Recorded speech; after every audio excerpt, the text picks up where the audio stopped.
3க்கு 3 match தோத்தாச்சு, கலாய் வாங்கியாச்சு, அசிங்கப்பட்டாச்சு, எல்லாருக்கும் ஹோப்ஸும் போயாச்சு. பட் இருந்தாலும் இந்த மேட்ச்சில் ஒரு சேஞ்ச் நடக்கும் அப்படின்னு சொல்லி என்னோட கெட் ஃபீல் சொல்லுது. இந்த மேட்சோட வின் ப்ரெடிக்ஷன்ஸ் அண்ட் வின் ஃபேக்டர்ஸை பற்றி பார்க்க போகிறோம். வின் ஃபேக்டர்ஸ் அப்படின்னு பார்க்கும்போது இங்கே 8 to 10 ஓவர்ஸ் ஆஃப் ஸ்பின் யார் நல்லா போடுறாங்களோ அவங்க மேட்ச் வின் பண்ணுறதுக்கு அதிக சான்ஸ் இருக்குது.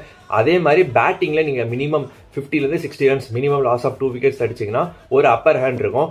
வின்னிங் ஸ்கோராக இங்கே பிட்வீன் ஒரு 200 மேலே சிஎஸ்கேவாக இருந்தீங்கன்னா 200 மேலே கண்டிப்பாக அடிக்கணும். இதுவே நீங்கள் டெல்லி கேபிட்டல்ஸ் இருந்தால் 190 to 200 அந்த ரேஞ்சுக்குள்ள அடிச்சாவே நீங்கள் இந்த ஸ்கோர் வச்சு ஃபைட் பண்ண முடியும் இந்த கிரவுண்டில் அப்படின்றத என்னோட ஒப்பீனியன். கீ மேட்ச் அப்ஸ் அப்படின்னு பார்க்கும்போது சிவம் டுபே விசஸ் டிசி ஸ்பின்னர்ஸ். ஏன்னா இங்கே வந்து ஸ்பின்னர்ஸ் ரொம்ப கீ ரோல் இருப்பாங்க. சிஎஸ்கே பொறுத்த வரைக்கும் அவர் ஒருத்தர் தான் left hander and spin hitter. அந்த மேட்ச் அப் ரொம்ப கீயாக இருக்கும்.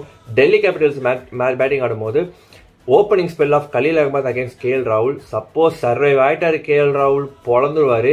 கீ பிளேயர்ஸ் ஃபார் திஸ் மேட்ச்னு பார்க்கும்போது என்னையை பொறுத்த வரைக்கும் டெல்லி கேபிட்டல்ஸ்க்கு கேஎல் ராகுல் ஒரு கீ பிளேயராக இருப்பார். அண்ட் போலிங்னு பார்க்கும்போது நட்ராஜன் ஒரு கீ ரோல் ப்ளே பண்ண போகிறாரு. சிஎஸ்கேக்கு வரும்போது டெவால் பிரேவிஸ் வந்தாலுமே என்னோட கீ பிளேயர் அந்த மேட்சுக்கு சர்ஃபராஸ் கான் தான்.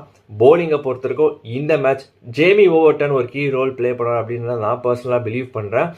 வின் ப்ரிடிக்ஷன்ஸ் அப்படின்னு வரும்போது அசால்ட்டாக சொல்லிடலாம், ஸ்பின்னரும் டிசிக்கு பெட்டராக இருக்குது. அதே மாதிரி எல்லா ரிசோர்ஸஸுமே வந்து சிஎஸ்கேவோட டிசிக்கு ஸ்ட்ராங்காக இருக்குது. பட் எனக்கு என்னமோ கட் ஃபீல் தோணுது இந்த மேட்ச் சிஎஸ்கே வின் பண்ண போகிறாங்க அப்படின்னு. அதனால தான் சொல்கிறேன். இந்த மாதிரி எல்லாம் பட்டாச்சு, பாதி பேருக்கு ஹோப்ஸே போயாச்சு. இப்போ ப்ரெஷரே இல்லை, சிஎஸ்கே 10th தான் ஃபினிஷ் பண்ணுவாங்கன்ற மாதிரியே பேசிகிட்டு இருக்காங்க.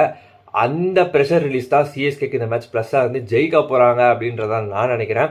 அனாலிட்டிக்கலாக பார்க்கும்போது டிசிக்கு வந்து ஒரு 60-40 கொடுப்பேன். பட் நான் இந்த மேட்ச் என்னோட கட் ஃபீலாக சொல்லி சிஎஸ்கே தான் இந்த மேட்ச் வின் பண்ணுவாங்க சொல்லி நான் பர்சனலாக பிலீவ் பண்ணுறேன். ஸோ நீங்கள் சொல்லுங்கள், நீங்களும் இந்த மாதிரி கட் ஃபீலில் சிஎஸ்கே வின் பண்ணணும்னு நினைக்கிறீங்களா, இல்லை அனாலிட்டிக்ஸ் படி தான் ஃபாலோ பண்ணணும் அப்படின்னு சொல்லி டிசி தான் வின் பண்ணணும்னு நினைக்கிறீங்களா அப்படின்னு உங்களோட ஒப்பீனியன் காமெண்ட்ஸை சொல்லுங்கள். இந்த வீடியோ பிடிச்சா லைக் பண்ணுங்கள், உங்கள் ஃப்ரெண்ட்ஸுக்கு ஷேர் பண்ணுங்கள், மறக்காம நம்ம சேனலை சப்ஸ்கிரைப் பண்ணுங்கள். நெக்ஸ்ட் ஒரு ப்ரிவியூவில் பார்க்கலாம்.